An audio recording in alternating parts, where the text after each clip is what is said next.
Hello, everyone, and Happy New Year. I'm Shelby Tuck Horton, Vice President for Education, and I am absolutely delighted to have JoAnn Moore here. JoAnn, I've known JoAnn for a long time now, and she is one of the best people that I have met in ABC. She's knowledgeable, she has a lot of experience, she has a lot of wisdom, and she has a lot of information to share with you today about keeping yourself safe at your weddings and events. And she said she has a story that was causing her to tremble a little bit when she was talking to me, but she didn't want to tell me before she told you all. So I am going to put myself on mute and be quiet and turn this over to JoAnn Moore. JoAnn is the owner of JoAnn Moore Weddings and Events, and she services the Lake Tahoe area, but she mostly works in Colorado. So I'm going to be quiet and turn it over to JoAnn. JoAnn, welcome. Well, thank you, Ms. Shelby, and thank you for having me with regards to this. I know that this is a topic that has been incredibly important to me, and I've gotten the courage to tell my story and why this has been so important, so very, very important. And my husband is standing by, Charlie. He's of the fire chief. You hear me refer to him quite a bit. And a lot of the inspiration and the education that I get, it comes from him and trying to keep us all safe. And he has a world of experience as well. But I want to start with why this is so important for all of us. We are in vulnerable places. We are in places we may know a little bit, we may not know. We don't know who we're always working with. We don't know all of our vendors half the time, the staff at the venues we're working at. We don't know the guests that are coming in and out. And that can be troubling because we don't know their past, their history, their records. We don't know any of that. We go in and expect everything to be fabulous and wonderful and are willing to give our all and our focus to make sure that our clients have a great experience, but at what cost to us? So I'm going to start with the three areas that I want to discuss with you. Shelby, I'm going to pull up the slides and then I will, oh, Charlie, where is it? Which I'm going to share. It went away. Why don't you do? It's right here. There we go. Just make sure everybody can see it. Can you see that? Not yet. Oh, it's not there, dear. Did you do screen share? I did before. Right. Right here. No, it's not it. Where's your Zoom? Shelby. Sorry, guys. Technical. It worked Well, before. I know it's going to work. it will.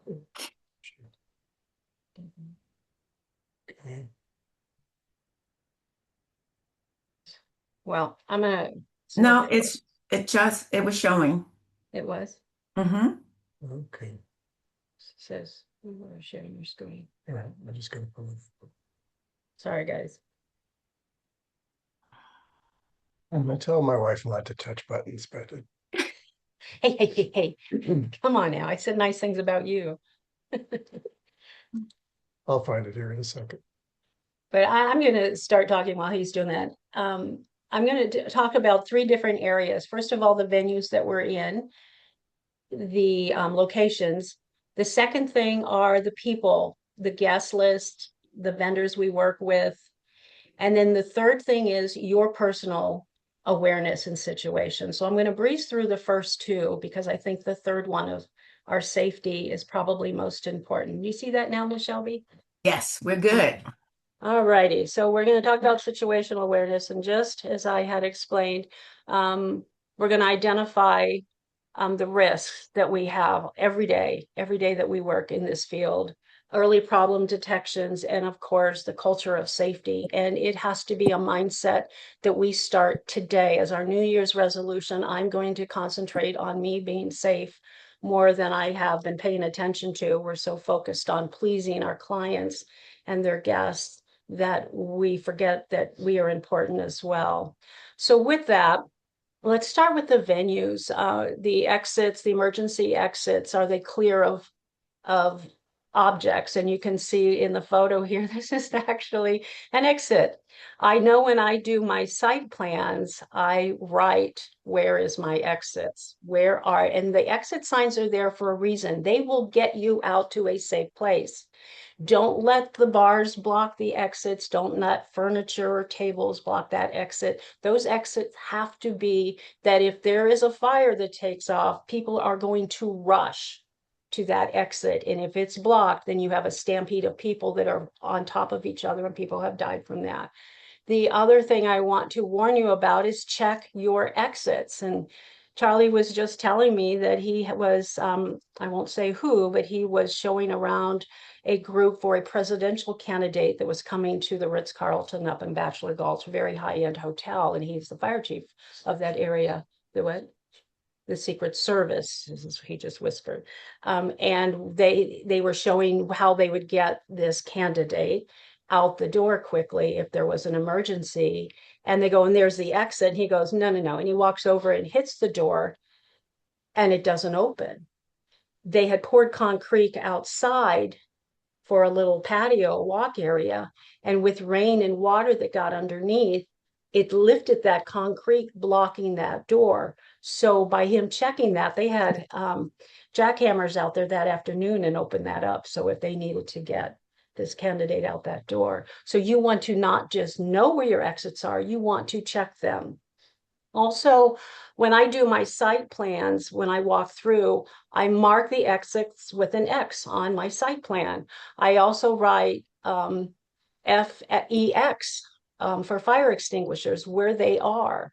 And the last time we taught this class, we asked a group without looking, tell me where the fire extinguishers are. Nobody knew where they were in that room. I'm like, so if a fire broke out here, you'd all run around crazy searching for it. You don't know where that is. So on your site plans, you do want to mark those, as well as the AED, the defibrillator. And if you have not been in a CPR class, we need to get you in a CPR class. They teach you these things and the signs. I will tell you, I worked cardiopulmonary for 20 years. I worked heart and lungs, so I know a thing or two about medical emergencies. You might say I went from the sick heart to the love sick heart, choosing wedding planning. But I was in a room. It was up in Beaver Creek, a big high-end hotel. All the guests were being seated, and I'm glancing around the room as my staff is helping the guests. And I noticed a man picking up his napkin and wiping sweat from his forehead. And it's figures. The girls are putting sweaters and pashminas on, and this man is sweating. It's typical in these ballrooms. And then a few minutes later, I noticed him taking deep breaths, but I'm at high altitude, and most people are a little short of breath. They're coming from sea level, and now we're at 10,000 feet above sea level. So, of course, he's short of breath. And then moments later, I saw him reach for cigarettes to go outside and smoke, and he grabbed his arm. He kind of went like this, and with discomfort in his left arm.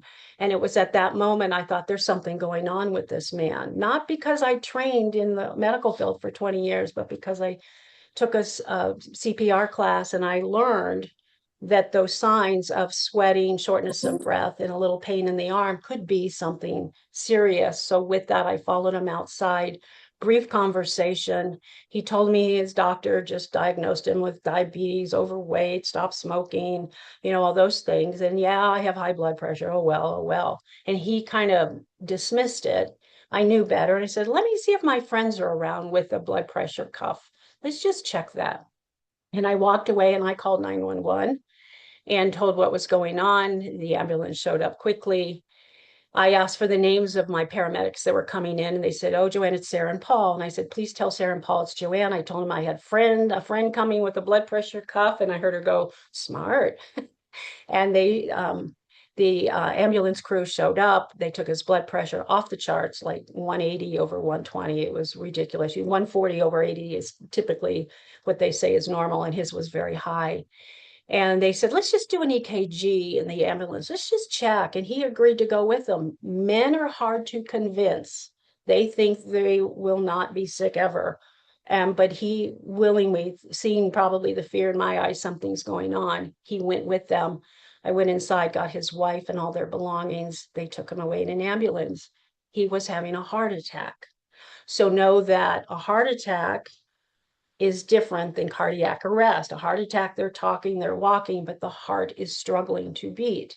Cardiac arrest means he's not talking, he's down, start CPR. Why? And again, I did not just learn this from working in the medical field for 20 years. I learned this by taking a CPR class. The AEDs, the defibrillator advice, even if you're not ever taken a CPR class, when you open that up, it talks to you and tells you where to put the pads on the body, when to charge it, how to defibrillate them. I call it zapping them. And it has all those instructions for you. So please, please get into a CPR class. It could save someone's life. This is very, very important. So before I even get to the venue, I do request for the guest list and any medical conditions that they're aware of. Well, JoAnn, Grandpa has some heart disease. He has some blood pressure issues, and grandma's in a wheelchair. And, so they give me these lists and I watch them. I make sure I know where wheelchair access is. Children and their ages. My gosh, this is so important. If we have lots of kids, I always ask, who's the babysitter? Their parents. Why don't we consider hiring a professional babysitter to come in and wrangle those little darlings when they get a little out of control, or parents are focused on the dance floor and not their children? Grandma is not a babysitter, and it never works out. And I also want to know where my emergency contact or response is coming from: a fire department, the ambulance. And I tell this that I was at a home that was being built way back in, it's called Eagle County. And it was way back on this single dirt road. And when I put in the address they gave me, it did not come up. And so it was just being built. So they gave me directions, and it literally was, go to this road, and there's 3 trees at this U-turn. And I mean, it was just ridiculous instructions. And eventually I found it. And it was this property way back with a backhoe and a structure that was starting to be built for a rehearsal dinner. It was awful and creepy. So I went back to the fire department and I said, this is where I will have 80 people on this day. Do you know where this is? They had no clue. And so with that, they then looked it up, they drove out there, and then they called me and said, JoAnn, we got you. If something happens, just call us, we'll come get you. Check your, to make sure that your Wi-Fi, or you have some cell phone range when you're out at these remote areas. Because I have had incidences where I had to jump on a mountain and kind of lean into the air to get some kind of reception. So know where your phone's going to work, and that it will work if you have an emergency. So with that, I want to talk about the hazards, and I have had many incidences with, especially streams, lake pools, because I do a lot of events in the mountains, and we have streams and lakes. I recently did a wedding at a private ranch just outside of Aspen, Colorado, and it had been raining off and on, so the streams were very active and very fast. And we had a lot of children, and it was beautiful property, wide open, and kids want to run and be free, and God bless them. And they were drawn to the creeks, and they were being watched by one family member, and there were like 9 children all running around, and they were of all ages. But this creek was going fast, and when they got too close, I had the fire chief husband, who was there on property helping me move things, go over and in a mean voice tell them they weren't allowed there anymore, because we would have had an incident. With that, the fire pits, I had an incident where the parents no longer were sitting by the fire outside drinking their wine. It sounds so romantic, under the stars. What could possibly go wrong? But when they went inside, no one was watching the children that remained out there, and they were playing Jack Be Nimble over this fire pit. And then they started egging the little 4-year-old flower girl to jump over in her long princess dress.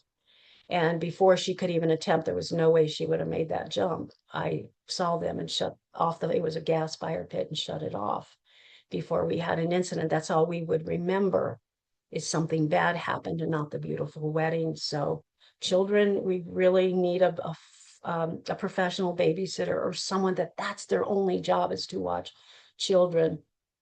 Open flames and pyrotechnics. Sadly, we just heard of what happened in Switzerland, and I'm just still shaking my head. Sparklers in champagne glasses in a room with a low ceiling. Over 40 people died this New Year's because of somebody's stupidity. Fire and flames and sparklers and pyrotechnics should never be inside.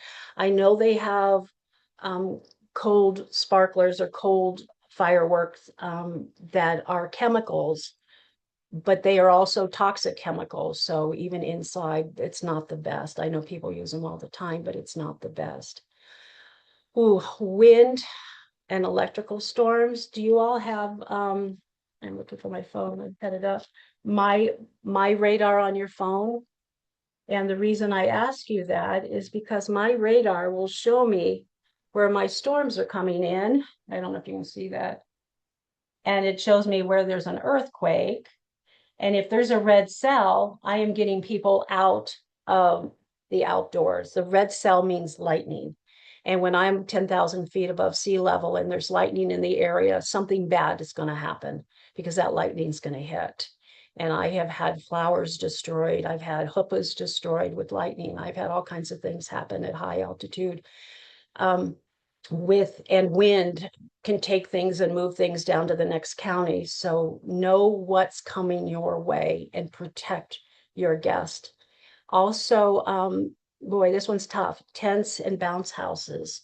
We know when a strong wind comes through, and I know I have seen, I study green weddings and sustainability and all that. And I'm on calls every month with former Vice President Al Gore because he runs this organization, and we talk about the harsh winds that we are now seeing from climate change, and it is a real thing. A few years back, there was a bounce house in my husband's jurisdiction, and they had strong winds. And apparently that bounce house wasn't secured enough. That wind picked it up and lifted it and blew it into the air with two little girls inside. They died of electrocution. And I believe one of the children might have been one of his firefighter's daughters. So these are real life tragedies that happen, and they can happen on our watch. So we really want us to be aware and take control of things. If you have bounce houses and tents, make sure you have somebody there that's watching them and installed properly. Now I'm going to tell you my personal story, and I wanted to spend a little time on this because this is I haven't told many people this, and I think it's time. And if it helps you, I will be. Let me know if it ever helps you or you had a similar situation. I was working on behalf of a venue.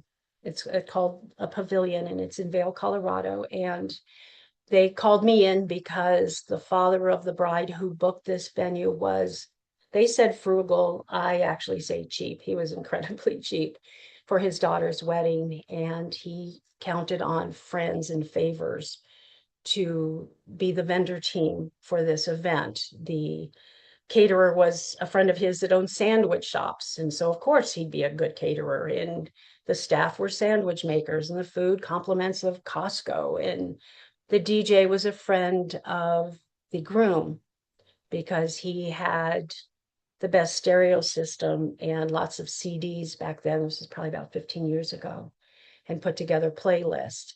The florists were all the family members making their own centerpieces and bringing them in. And the photographer, of course, was mom's friend who owned a couple of cameras, and she liked taking pictures of her garden and her pets. So it made sense that she would be the photographer. But you see, I called it the misfit team because nobody really knew what they were doing. So the venue brought me in. They were management, not planners. And I worked this event, showed up at the rehearsal, got to know people a little bit, put together their rehearsal, no clue how to run a ceremony. And then I went home and put together their timeline and worked the event the next day. I started work at 8 o'clock in the morning. And the vendors showed up at 10 in the morning, and they started setting up, dropping all the tables, all the chairs. bringing in everything.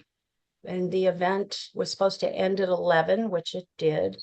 I'm exhausted. The whole night I spent, as I say, putting out fires with regards to a bad, bad vendor team.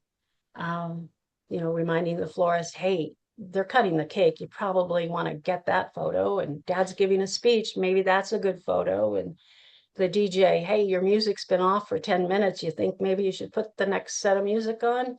So the whole night was just like that, teaching the staff, no, you don't put the cake on top of a dinner plate. You remove the dinner plate and then put the cake plate down. The whole night I was exhausted come 11 o'clock. Then the cleanup comes. And they really were slow pokes and moving to get things out. They were supposed to be out at midnight. It's finally 20 minutes after 12 in the morning. So I've been there since 8 o'clock the day before, and I'm tired. But this is when we are most vulnerable, is when we are tired. It is now 20 after 12, and the last few things that I have to do is I have to go around and secure the building. I start by going into the women's bathroom, looking under the stalls. Sinks are all turned off, no lost and found. Then I go across to the men's bathroom, same thing, look under the stall. Water's turned off, go to the front doors. There's several double glass doors, they're locked. I go into the kitchen. Kitchen's clean, trash is out, water's off, stove's off. Go to the next room. It's a storage room. Lots of tables, lots of chairs, rentals are in there for the next day pickup. Back doors are locked. Then I have to go around the entire room and I have to look for or open, make sure all the double doors. There's about 8 double glass doors in the sides and the back of the venue, and they're all locked and secured. So I'm good. Now, final thing, I have to go in this little hallway. It's maybe 3 or 4 feet deep by maybe 5 feet long, and it's a panel of switches. And I reach up and I turn off the last switch. And I'm just thinking, all I have to do is get these switches off, and then I'm out the door and I'm going home. It's 20 after 12. Turn off the first switch. It's the lights in the back right corner. Turn off the second switch. It's the lights in the back in the middle. Reach for the third switch. Do you ever have that feeling you're being watched? I had that feeling. And I stopped. And I looked over my right shoulder and I thought, oh, JoAnn, you're just tired. Come on, stop it. You're scaring yourself. And I reached for that third switch and it haunted me even harder. And I turned and looked to my left and I shouted, I saw you leave. There standing behind me was the DJ. And he just stared at me. He didn't respond. I'll tell you why I said I saw you leave in a second. And then when I just stared him down and he stared me down, it felt like a long time, but I'm sure it was just a couple of seconds. And then he asked me 2 questions. First question, do you have to be anywhere? And I didn't answer. I'm processing. It's 12:30 in the morning. Where does he think I need to be? Then he asked me a second question that made me realize I was in trouble. He asked me, is anyone expecting you? I knew I was in trouble. I glanced up at the panel and I said, well, right now we have 15 seconds to get out that front door before the motion detectors go off and the police show up. They're just 2 buildings down.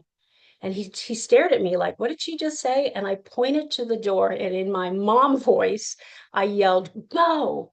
And he ran to the front door. He pushed open the front door, swinging that door wide open.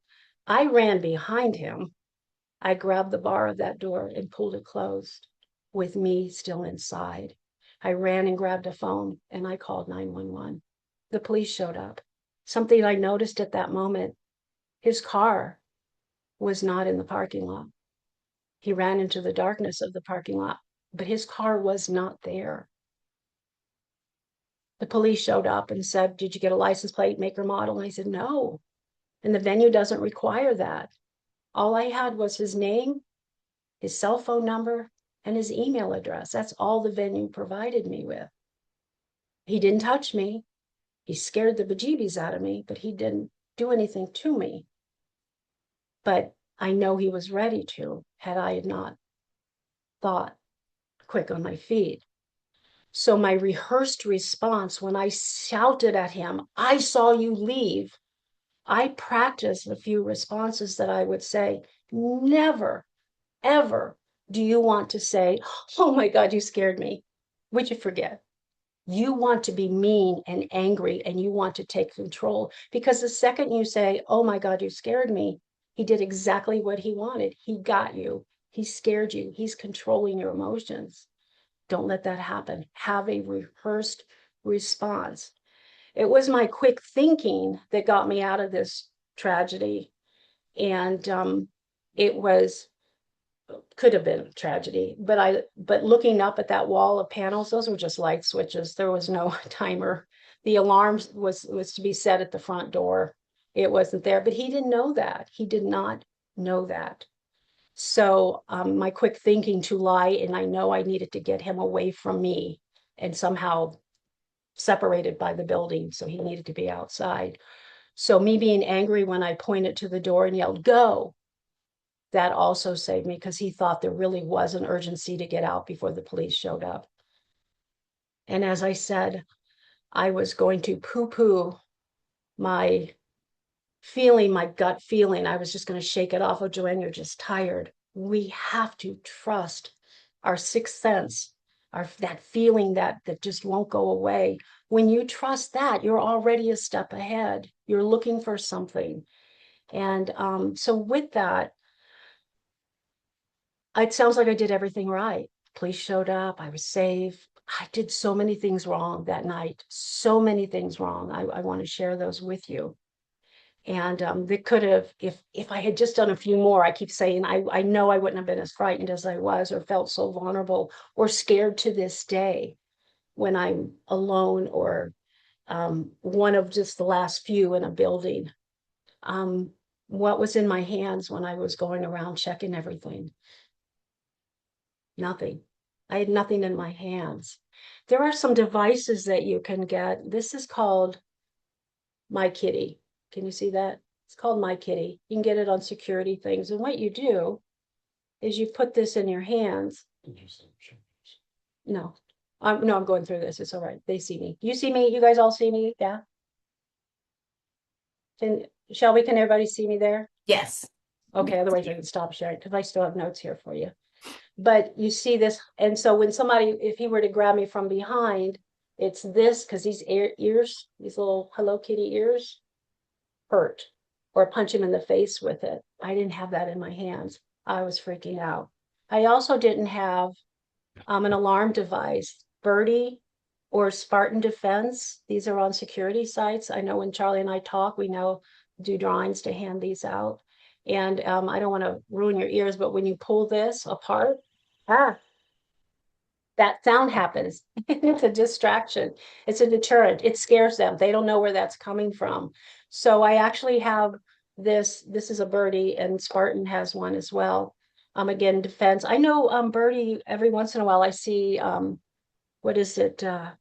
Um, Good Morning America, Deals and Steals. They offer those for 2 for 1 every once in a while. So watch for those.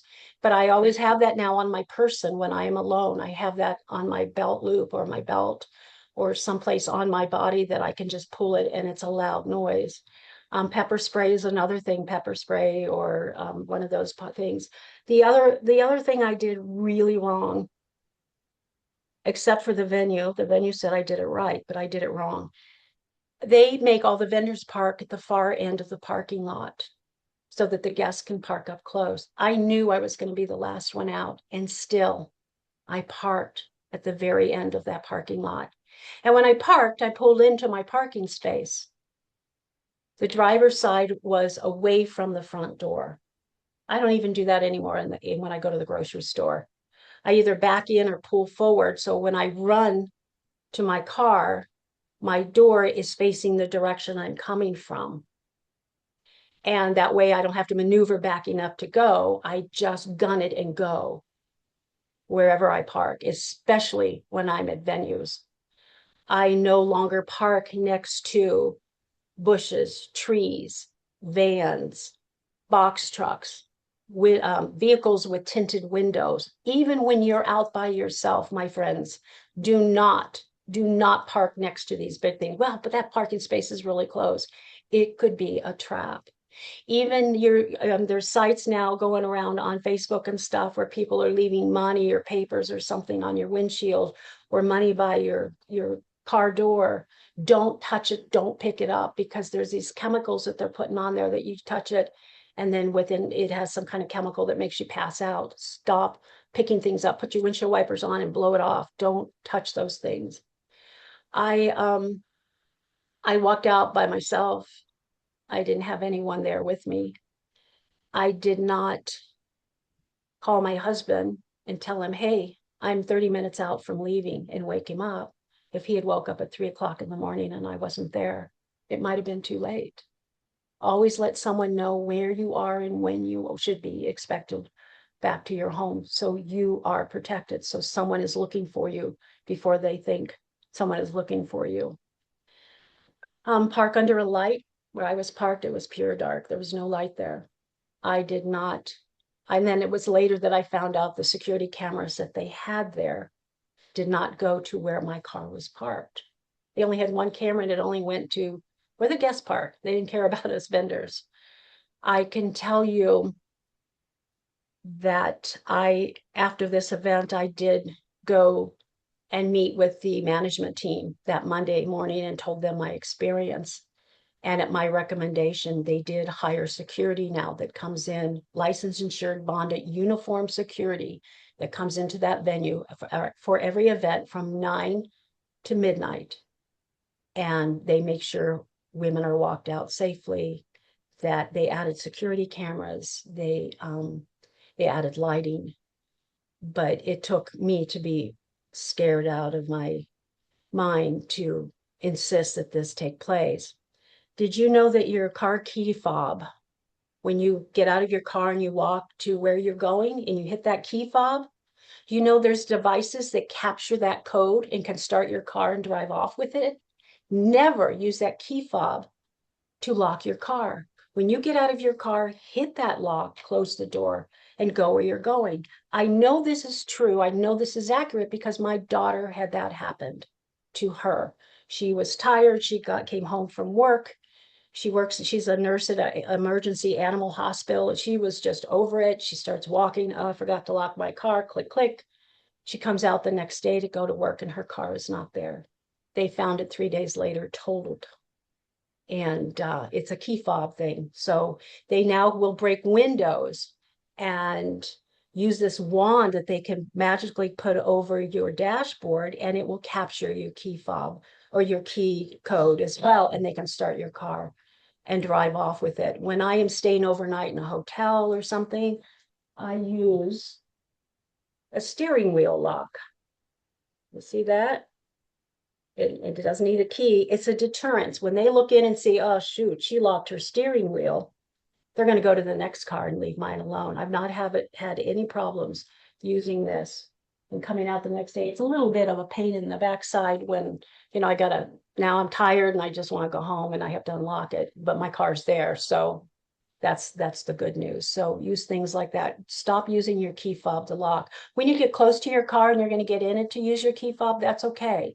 But it's walking away and not checking on your car for a long time that will make your car disappear. We actually had to sell my daughter's little town home and get her out of there. She was never comfortable there again at her own home. And as I said, make sure someone knows your ETA, so you are, someone's expecting you and is up and will be looking for you sooner than later. And I leave you with this, and then I'll take some questions. You cannot trust that the police are going to show up magically, or someone's going to call and make sure you're okay, or the manager's going to call and go, did you get home okay? You cannot trust anyone, because your safety, your awareness is your survival. I cannot emphasize that enough. Safety and awareness is your survival. If you want to learn more, my husband and I are speaking at the Cater Source, a special event in March in LA. And he's going to be there and he's going to talk about all kinds of wonderful, wonderful safety things. And that's March, and we're in room 308, A&B, March 3rd at 10 a.m. And oopsie, Charlie, would you stop sharing? There we go. I hope I didn't scare you or make you anxious, but I truly, at the beginning of the year, my hopes and prayers for each and every one of you that you are safe this year, that you don't have to go through something traumatic and take 15 years to get over it, to be able to talk about it. JoAnn, that was so valuable, the information that you shared with us today. It was a little scary, but scary makes us more cautious. I So I hope. appreciate your sharing that. You gave me chill bumps because I'm just thinking about some of the times that I've left and I was the last one and I went to the end of the parking lot. And so this is a reminder to take care of ourselves because we're so busy always taking care of everybody else. I asked that if you have any questions, if you could put them in the chat. I think JoAnn was excellent in reminding us to take care of ourselves. So I don't see any questions. She scared you straight, right? Well, since we have no questions, JoAnn, thank you very much. Thank you for those of you who kept your screen on because it's always good to talk to somebody, actually to know you're there. So I appreciate it when you do keep your screen on. It also helps McCole to take attendance because you get credit for attending if we know that you're there. So I appreciate your all being here. Again, I wish you a very happy new year. We are lined up for our I never say this right. Wedding Wednesday webinars for the rest of the year. Education is the first and third Wednesday, and travel education is on the second and the fourth Wednesdays. So we're mostly at 12 o'clock p.m. Eastern, but make sure you pay attention to the notices that go out because sometimes that time may change based on our speaker. So again, I'm going to say thank you, JoAnn. You're always wonderful. Whenever you come, you share such great, valuable information. And again, I thank you to all who attended. I will see you at the next webinar.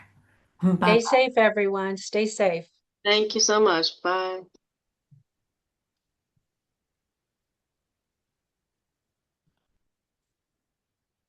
Thank you, Miss Shelby. Thank you.